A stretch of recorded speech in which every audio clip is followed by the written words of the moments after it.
నమస్కారం. ఘంటారావానికి స్వాగతం. ముందుగా ప్రధానాంశాలు. వచ్చే హర్యానా అసెంబ్లీ సమావేశాల్లో జాట్ల రిజర్వేషన్ బిల్లు సమస్య పరిష్కారానికి వెంకయ్యనాయుడు కమిటీ.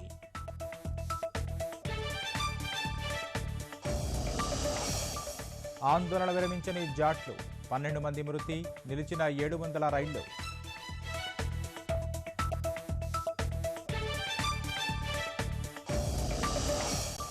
త్వరలోనే పేదలకు 2 పడక గదుల ఇళ్లు, నమూనా గృహాలు పరిశీలించిన మంత్రి నారాయణ.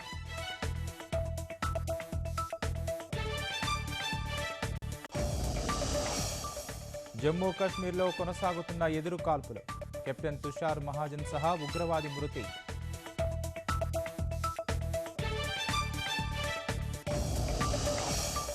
పేదల కోసం 6 ఏళ్లలో 5 కోట్ల ఇళ్ల నిర్మాణం, రైతుల ఆదాయాన్ని రెట్టింపు చేస్తామని మోదీ ఉద్ఘాటన.